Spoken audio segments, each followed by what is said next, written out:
Hi friends, എല്ലാവർക്കും നമസ്കാരം. Welcome to my channel. അപ്പോൾ ഇന്ന് നമ്മൾ ഓണസദ്യയുടെ മധുര പച്ചടിയും കിച്ചടിയുമാണ് ഉണ്ടാക്കുന്നത്. എളുപ്പത്തിൽ ചെയ്യുന്ന രീതിയിലാണ് ഇവിടെ കാണിച്ചിരിക്കുന്നത്. അപ്പോൾ നമ്മളൊന്ന് എളുപ്പത്തിലൊക്കെ ചെയ്ത് കഴിഞ്ഞാൽ നമ്മുടെ ജോലികളൊക്കെ എളുപ്പമാവും. അപ്പോൾ എങ്ങനെയാണ് ചെയ്യുന്നതെന്ന് കാണാം. അപ്പോൾ എപ്പോഴും പറയുന്നത് പോലെ ചാനൽ സബ്സ്ക്രൈബ് ചെയ്യണം, സപ്പോർട്ട് ചെയ്യണം, ബെല്ലൈക്കൺ കൂടെ ഒന്ന് പ്രസ് ചെയ്യണം, അതിലെ ഓൾ ഓപ്ഷൻ തിരഞ്ഞെടുക്കണം. എന്നാൽ മാത്രമേ ഞാൻ വീഡിയോസ് അപ്ലോഡ് ചെയ്യുമ്പോൾ നിങ്ങൾക്ക് ഉടനോടെ നോട്ടിഫിക്കേഷൻസ് വരും. അപ്പോൾ നമ്മുടെ ടേസ്റ്റി ആയിട്ടുള്ള ഈസി ആയിട്ടുള്ള 2 തരം കറികളും എങ്ങനെയാണ് അപ്പോൾ ഞാൻ ഓണം റെസിപ്പീസിൻ്റെ പ്ലേലിസ്റ്റ് തന്നെ ഉണ്ടാക്കി ഇട്ടിട്ടുണ്ട്. അപ്പോൾ അതിൽ എല്ലാ റെസിപ്പീസും ഉണ്ട്. അപ്പോൾ ഏറ്റവും കൂടുതൽ വ്യൂ കിട്ടിയ ഒരു ഇഞ്ചിക്കറി, അത് എനിക്ക് 2.6 lakhs ആയിട്ടുണ്ട്. അപ്പോൾ ബാക്കി നാരങ്ങയും അതുമൊക്കെ കുറേ പോയിട്ടുണ്ട്. കുറേ റെസിപ്പീസൊക്കെ നന്നായിട്ട് ഓടിയിട്ടുണ്ട്. അപ്പോൾ എല്ലാം കൂടെ ഒരു പ്ലേലിസ്റ്റിലുണ്ട്. പായസം, പലതരം പായസങ്ങളുണ്ട്. അപ്പോൾ നിങ്ങൾക്ക് ആ ഒരു റെസിപ്പി കാണുകയാണെങ്കിൽ എല്ലാ റെസിപ്പീസും ചെയ്യാൻ പറ്റും. ആ ഒരു പ്ലേലിസ്റ്റ് കാണുകയാണെങ്കിൽ എല്ലാ റെസിപ്പീസും അപ്പോൾ കഴുകി എടുത്തിട്ടുണ്ട്. ഇനി നമുക്കിത് ചെറിയ കഷ്ണങ്ങളാക്കി മുറിച്ചെടുക്കാം.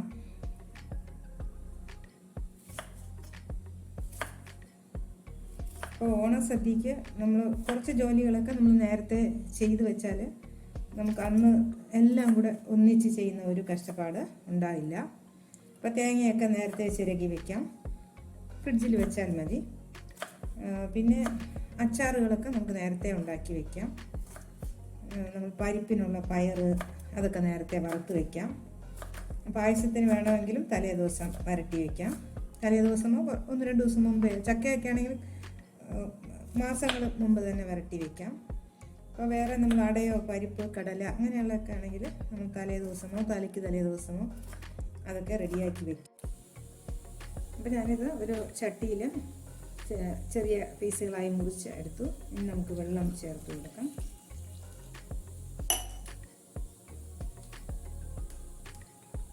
ഉപ്പ് ചേർക്കാം. ഇനി ഇത് അടച്ച് വെച്ച് വേവിക്കും. അപ്പോൾ ബീറ്റ്റൂട്ട് നന്നായിട്ട് വേവിച്ചെടുത്തു, വെള്ളമൊക്കെ വറ്റി നന്നായിട്ട് വെന്തിട്ടുണ്ട്. ഇതിപ്പോൾ ഞാൻ തണുക്കാനായി മാറ്റി വെച്ചു. ഇതിനി നമുക്ക് അരച്ചെടുക്കാം.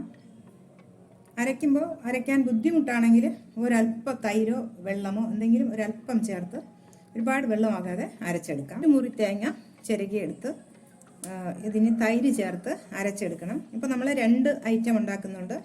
ഈ ബീറ്റ്റൂട്ട് കൊണ്ടുള്ള കിച്ചടിയും നമ്മളൊരു പഴം കൊണ്ടുള്ള പച്ചടിയുമാണ് ഉണ്ടാക്കുന്നത്. അപ്പോൾ അതിന് വേണ്ടി നമ്മൾ തേങ്ങ 1 മുറി തേങ്ങ ചിരകിയെടുത്ത് ഞാനിപ്പോൾ പകുതി ഇതിന് വേണ്ടി എടുത്തു. പകുതി നമ്മൾ പഴം കൊണ്ടുള്ള കിച്ചടിക്ക് വേണ്ടി പകുതി മാറ്റി വയ്ക്കാം. ഇതിൽ 1 പച്ചമുളകും 1/2 ടീസ്പൂൺ ജീരകവും, ഇതും അതുപോലെ പകുതി തേങ്ങയും, നമ്മൾ 1 മുറി തേങ്ങയുടെ പകുതി, അതും 1/2 ടീസ്പൂൺ ജീരകവും 1 പച്ചമുളകും. ഇതിനെയും നമുക്ക് ഇപ്പം ചെറിയ മിക്സി ആയതുകൊണ്ട് നമ്മൾ 2 പ്രാവശ്യമായിട്ട് അരച്ചെടുക്കുന്നു. വലിയ മിക്സിയിലാണെങ്കിൽ 1 പ്രാവശ്യം അരച്ചെടുത്ത് നമുക്ക് 2 കറിക്കും പകുതി. അപ്പോൾ നമ്മൾ അരച്ചെടുത്തത് ഒരു ചട്ടിയിലോട്ട് മാറ്റി. ഇനി നമുക്ക് ഈ ബീറ്റ്റൂട്ട് തണുത്തതിന് ശേഷം ബീറ്റ്റൂട്ട് കൂടെ അരച്ചെടുക്കാം. നമ്മൾ വേവിച്ചെടുത്ത ബീറ്റ്റൂട്ട് നന്നായിട്ട് വെള്ളം വറ്റിയപ്പോൾ ഞാൻ ചൂട് പോകാനായി ഒരു പാത്രത്തിലോട്ട് മാറ്റി. ഇനി ഇതിനെ കൂടെ ഒന്ന് മിക്സിയിലിട്ട് അരച്ച്, ഇതേ മിക്സിയിൽ തന്നെ അരയ്ക്കാം. അരച്ച് നമ്മളിതിൽ മിക്സ് ചെയ്യാം. അപ്പോൾ ഇത് അരച്ചെടുത്തു, മിക്സിയിലിട്ട് നമ്മൾ ബീറ്റ്റൂട്ട് അരച്ചെടുത്തു. അതിനെ നമുക്കിതിൽ ചേർത്ത് മിക്സ് ചെയ്തെടുക്കാം.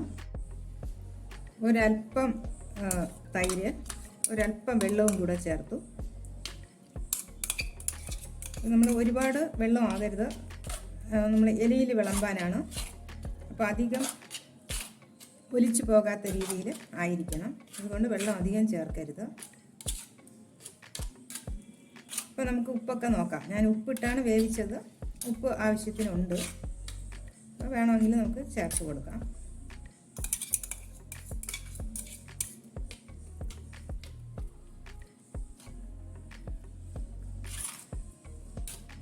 ഇലയിൽ ഒലിച്ചു പോകാതെ ഇരിക്കണം.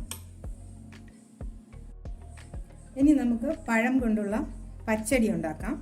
അപ്പോൾ അതിന് ഞാൻ ആദ്യം എടുത്തു വെച്ചിരുന്ന തേങ്ങയുടെ പകുതി, 1 മുറിയുടെ പകുതി തേങ്ങ, 1 പച്ചമുളക്, 1/2 ടീസ്പൂൺ ജീരകവും, അതും കൂടെ നമുക്ക് ആദ്യം ചെയ്തതുപോലെ തൈരിൽ തന്നെ അരച്ചെടുക്കാം.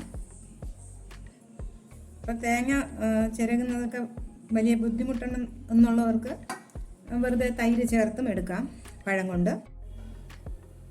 അപ്പോൾ ഞാൻ ബീട്രൂട്ട് തിളയ്ക്കണ്ട, ചെറുതായിട്ടൊന്ന് ചൂടാക്കി എടുത്തിട്ടുണ്ട്.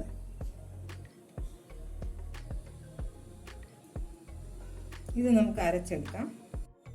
ഇനി നമുക്ക് പച്ചടിക്ക് വേണ്ടി പഴം, ഇപ്പോൾ പാളയംകോടൻ പഴം വേണമെങ്കിലും എടുക്കാം, രസകദളിയോ ഏതോ വേണമെങ്കിലും എടുക്കാം. ഇപ്പോൾ ഞാനിതാണ് എടുത്തിരിക്കുന്നത്. ഇത് തൊലി കളഞ്ഞിട്ട് ഒന്ന് ഫോർക്ക് കൊണ്ടോ മിക്സിയിലിട്ടോ പെട്ടെന്നൊന്ന് ഉടച്ച് എടുക്കാം. അപ്പോൾ ഞാനൊരു ചട്ടി എടുക്കുന്നത് വെച്ചിട്ടുണ്ട്. അതിലൊരല്പം വെള്ളം ഒഴിച്ചു കൊടുത്തു. വെള്ളം ഇപ്പോൾ തിളയ്ക്കും. നമുക്കിതിലേക്ക് കുറച്ച് ഉപ്പ് ചേർക്കാം.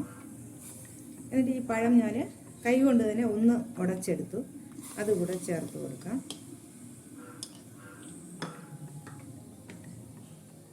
വെള്ളം കൂടി പോകണ്ട.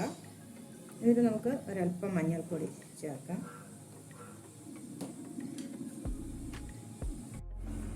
ഇതിൽ 1 ടീസ്പൂൺ പഞ്ചസാര ചേർത്ത് കൊടുക്കാം. അപ്പോൾ ഞാൻ ഫ്ലെയിം ഓഫ് ചെയ്ത് കൊടുത്തു. നന്നായിട്ട് തിളച്ചിട്ടുണ്ട്. ഇനി നമ്മൾ അരച്ച് വെച്ചിരുന്ന ആ കൂട്ട് ചേർത്ത് കൊടുക്കാം. തൈരും ചേർത്ത് അരച്ചത്. നമുക്ക് പൈനാപ്പിൾ വെച്ച് വേണമെങ്കിലും ചെയ്യാം. അപ്പോൾ ഞാൻ കുറച്ച് തൈര് കൂടെ ചേർത്തു. നമുക്ക് നോക്കാം. പുളിയും ഉപ്പും മധുരവും എല്ലാം ചേർന്ന് നല്ലൊരു ടേസ്റ്റ് ആയിരിക്കും. ഇതുപോലത്തെ കൺസിസ്റ്റൻസിയിൽ എടുത്തിട്ടുണ്ട്. കുറച്ച് തൈര് കൂടെ ചേർത്ത് കൊടുത്തു. ഇനി തിളയ്ക്കണ്ട, ജസ്റ്റ് ചൂട്.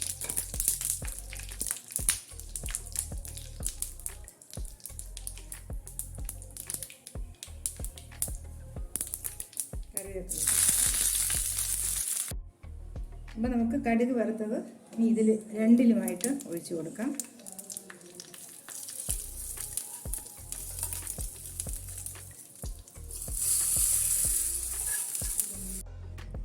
അപ്പോൾ വീണ്ടും കാണാം നല്ല റെസിപ്പീസുമായി. Till then bye bye, take care, thank you. എല്ലാവർക്കും ഹൃദയം നിറഞ്ഞ ഓണാശംസകൾ.